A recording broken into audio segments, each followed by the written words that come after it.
Awesome. We're live. Good morning. Welcome to the Valuable Mind podcast. My name is Brandon Pony. On the podcast, we have real world active business owners in the staffing recruiting industry. They know sales, they know people, and we're super excited to have Lisa Ingram with us this morning. She is the president, she's the founder of People Finders. Lisa, thanks for being on this morning. Well, thank you for having me, Brandon. I appreciate the opportunity. It's very, very exciting. Lisa specifically, I just want to give a little bit of a background. She has had and she has been a part of this industry for going on 27 years. And what is, I think, great to say, though, she has worked with a lot of the right people. She's also worked with the wrong people.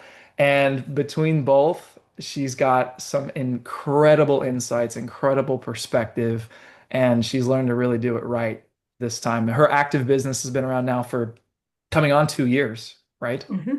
Right. Super, super cool. So catch us up though more. I just want to give a light, background, but catch us more on you and how you kind of got here. Okay, so I'll do as much of an abbreviated version as I can of my journey. I originally went to university and studied science quite a long time ago, got my Bachelor of Science. Although I did that, I wasn't quite sure what I wanted for my future, and I was very much into banking, into the corporate world. I started my own company at one point called Get a Life Services and Solutions.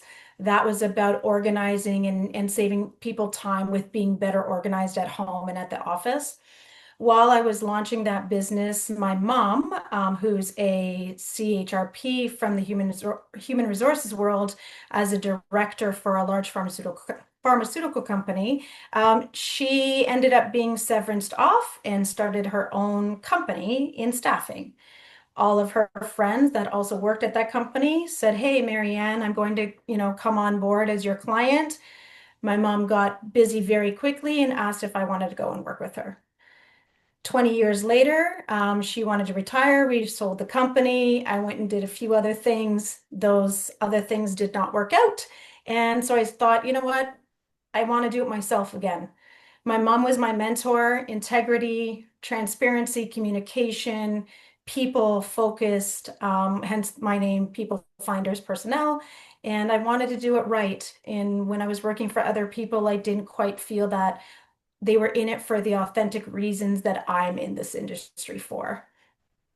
Amazing. I love that. I love that a lot. And it's very often that people say you're not supposed to work with your family members and that it could be a very dicey situation, but it sounds like you've been able to make it work. So shout out to you and shout out to mom on It that. had its moments, Brandon. The first year was difficult. And then we somehow found our way and it still had its moments. Over time, the running joke was I was always the boss. And little things like I'm not bossy, I'm just helpful. I have plaques in my house that still say the same thing. Save it time, see it my way. I like to say it's not being bossy. It's, because it's from a position of, maybe authority or younger perspective, with my mom coming from a little bit of a generational gap there, maybe just a different perspective. She would still call me bossy to this day. Yeah. I love it. That's such a good dynamic though. That's super healthy. So we'll It's true. tell us, obviously that was then, and this being Mhm. now, tell us about your role, as president. Like what's it look like? So I have to say, last year, so in 2024, when I decided to take the plunge and go back on my own again in my 50s, it was very scary. Lucky for me, I had some legacy clients that no matter where I was, they were following me. And that meant a lot. That they said, you know what, it doesn't matter where you are, you're our person, you've been our person for a very long time. I was also very fortunate that two of my colleagues did come with me.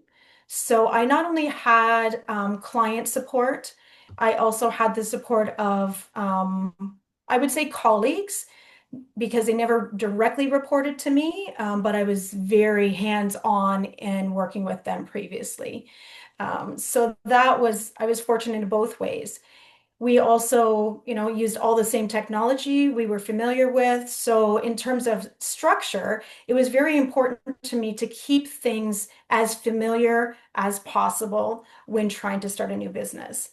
Obviously, the scary part of that as well was we were going into economic uncertainty, political uncertainty. That's still the case now. Mm, But I just know that what I want for myself and what I want for, my employees and my business, and the only thing that's going to happen is I'm going to succeed. So I've had lots of small little successes along the way. Additional clients have moved over to us, knowing that, myself and my team are here, and I'm just going to keep continuing on this journey. amazing. And yeah, because this is obviously, it's a people's, it is a people's business. And Right. like the up to like the top three largest decisions made in a person's life being, Hmm. their career. Um, with, and it sounds like you kind of have alluded to it, but I'd say maybe tell us more like this. So the secret of these relationships that you've been able to really like anchor has been because you've been so hands-on, right? That is correct. And another thing that as a leader, my girls and everybody in my life can attest to is I give people the same latitudes and autonomy and freedom to develop what they want to develop. I don't have set work hours. I have set work accomplishments. What do our clients need? What do we need in terms of our database? What do we need in terms of, filling orders? What do we need in terms of compliance and staying on top of legislation?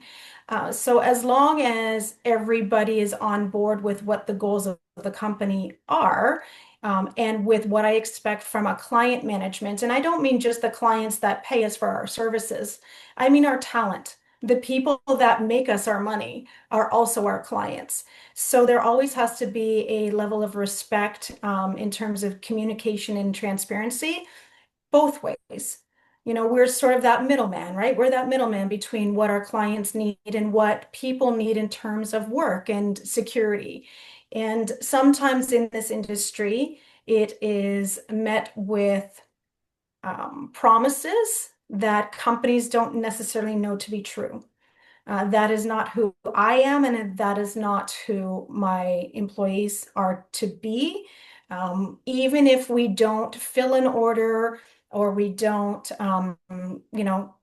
get not as many people on board as we would like to, communication, these are people's lives that we're, entrusting to us to get them the right job with the right opportunities. And if we're not being fully transparent in what that opportunity is, they're not making a fully informed decision.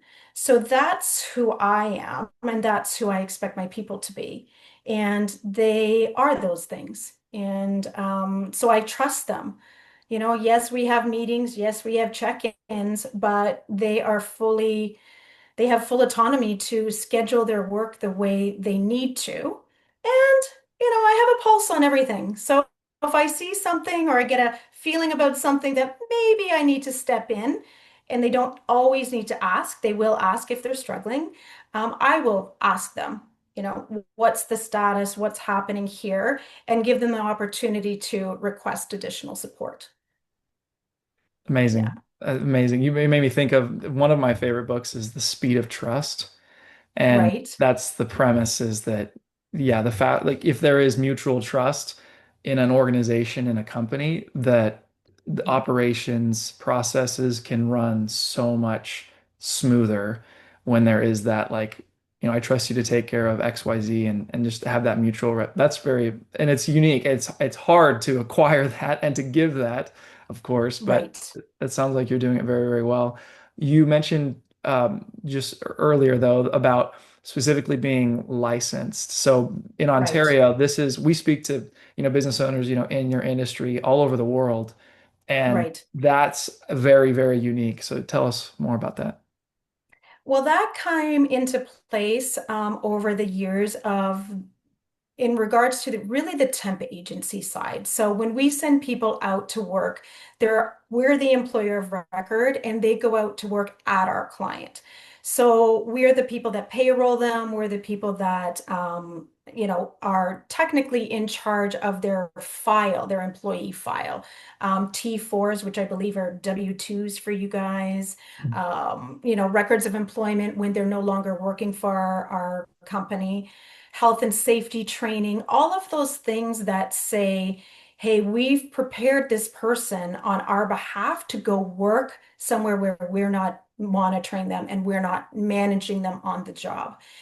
What was happening in our industry for a very long time, especially with vulnerable workers, so workers that may not have what we call either a student permit, a work permit, or a permanent residency, but we're not required to leave the country.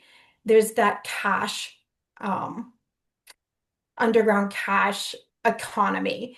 And the government's putting in more and more ways of trying to control how much of that is actually happening, because not only are the employees then not protected, they're not protected by our unemployment benefits, they're not protected for workman's compensation, they're not protected in many other ways.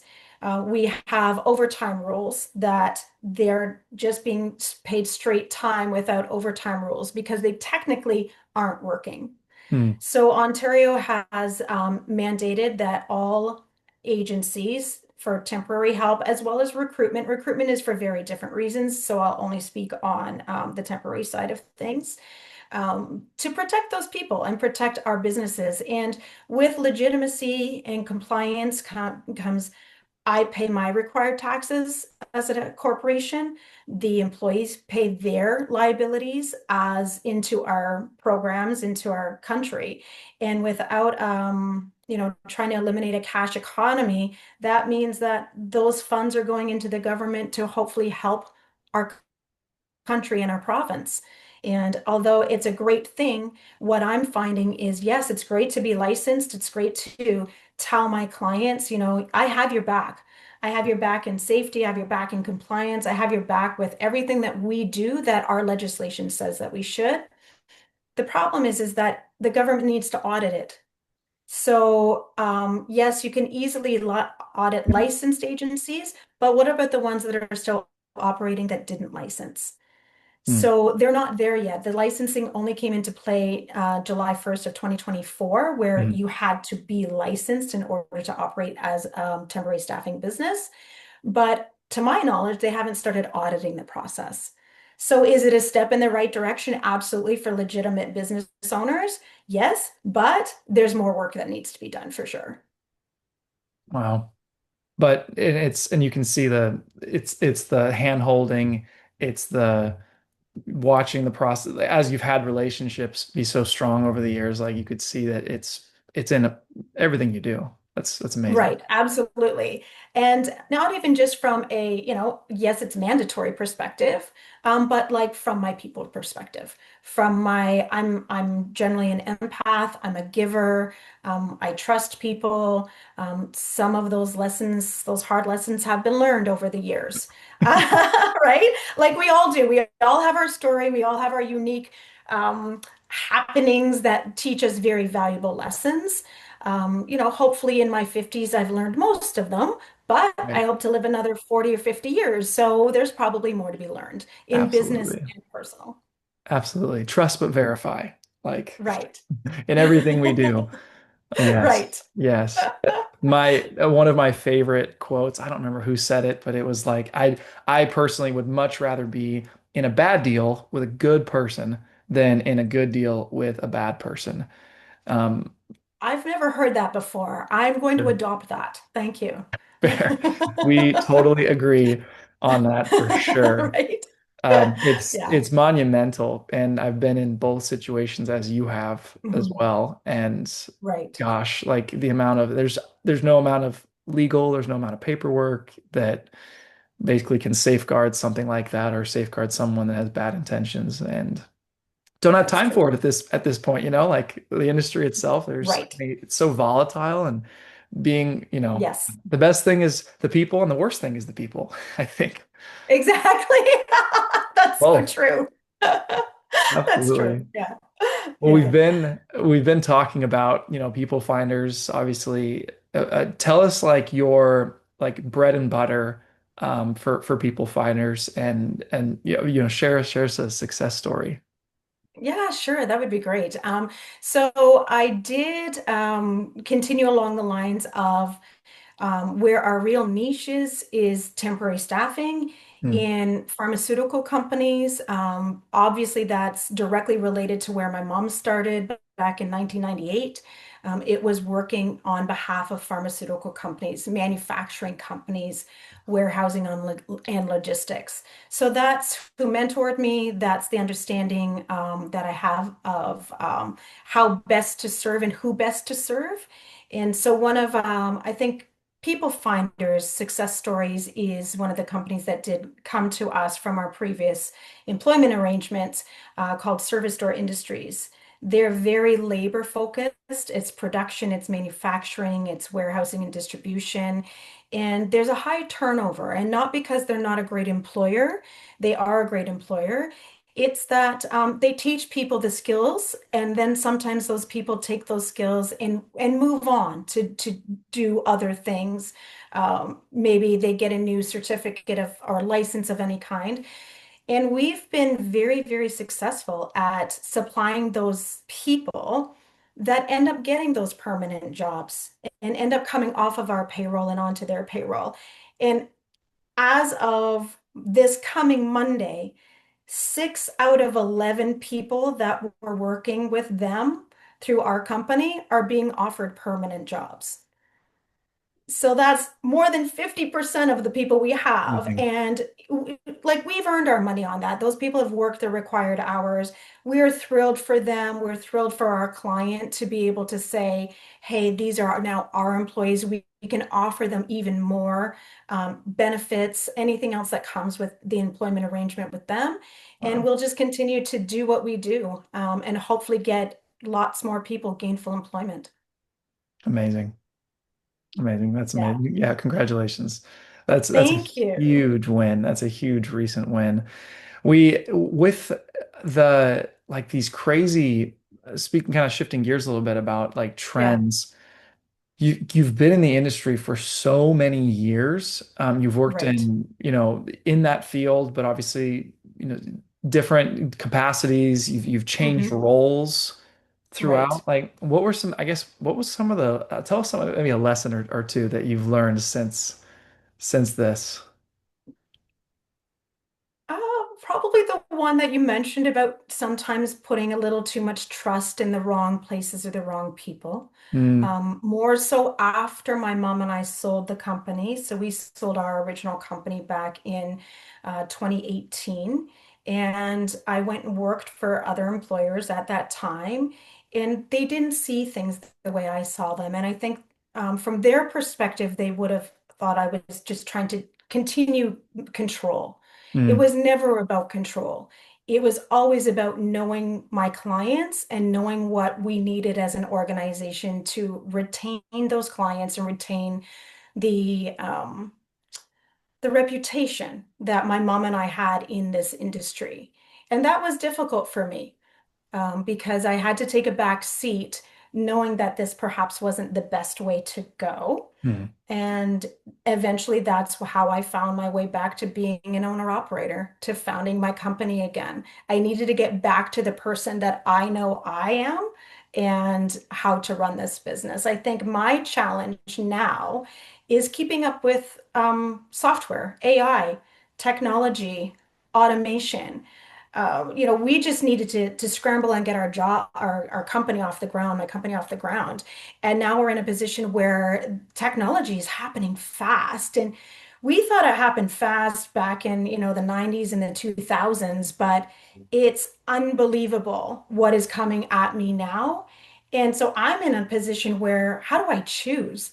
Like there's so much out there. How do I choose what's right for me, what's right for my employees, the learning curve, how big is the learning curve? budget constraints because I'm in the infancy of my company. So, I'm not making the millions of dollars I want to be making, or the company's not making the millions of dollars that I want to be making. We're on our way. Don't get me wrong. I'm manifesting all the time.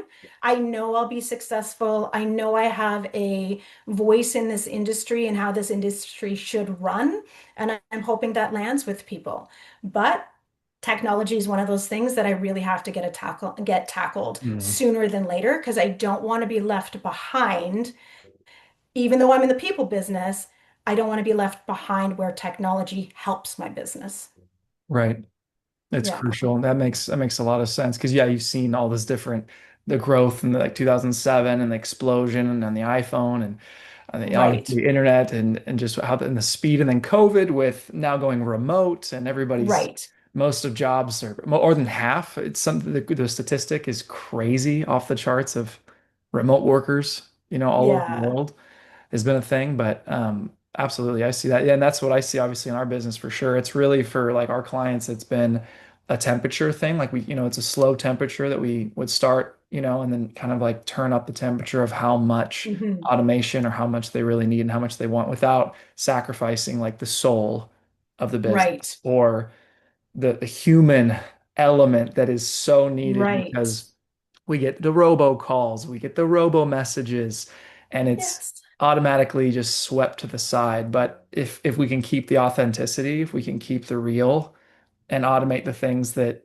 nobody the mundane things, like we've said right, this several times, but and it's totally my viewpoint is the best automations are the ones that you don't even know are happening.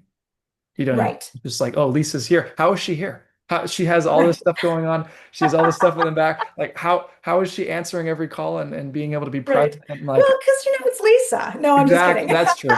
That's That's true. what Lisa does. No. Superwoman. That's how. Yes. Speaking of which, that's actually potentially my Halloween costume this year. All right. It's now Yeah, official. I think it should be. it's now There you official. go. It's good. It's definitely Wonder Woman. So we'll see. We'll see. It's in there anyway, but yeah. Love it.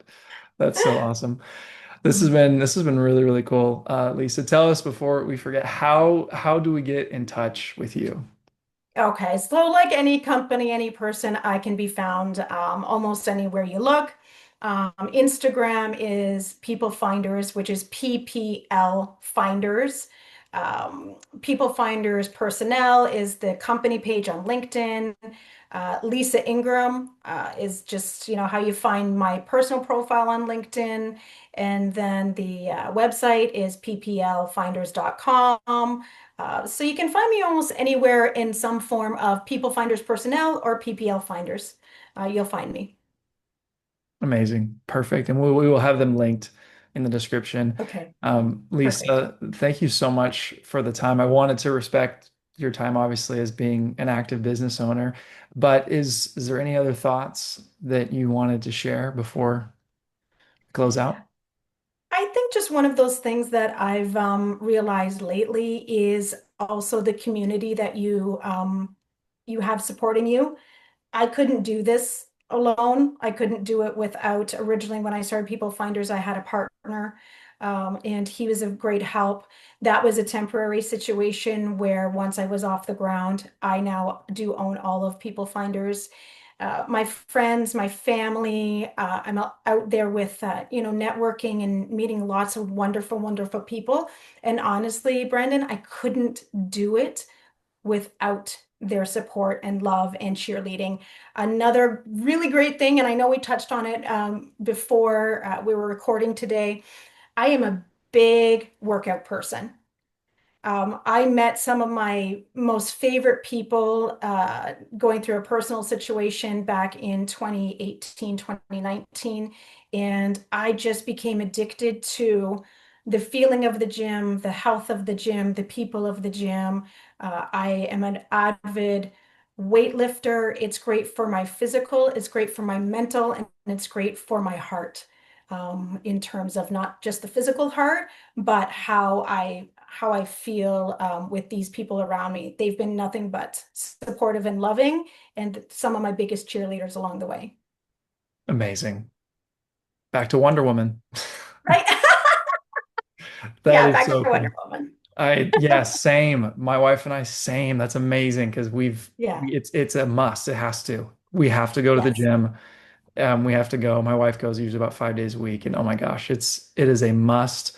Recommended for anyone that's in this space because of how Right. mentally challenging it can be and the ups and downs and dealing with people, helping people, solving these issues, solving these problems. Right. And then obviously the mundane, the back office, the invoicing, just Right. all these Which different is things. still all me. So yes, so I still do Right. all of those things as well. Yeah. Right. You need this mental boost. So that's amazing Yeah. that you Yeah. found it because if you didn't, like there's many obviously that are either just starting, they're in the middle of it. And for those and you being in the space so many years, there's that burnout. Yeah. Yeah. Yeah. And stick with whatever brings you joy. I think people get lost sometimes in obligation and or what people think they should be doing. Um, Spend your time as much as you can with people and things that bring you joy. 100% because life's too short. Yeah, exactly. So Yeah. great. Lisa, thanks again. Lisa Ingram, the president of People Finders. Thanks again for being on. This is the Valuable Mind podcast. Have a good day.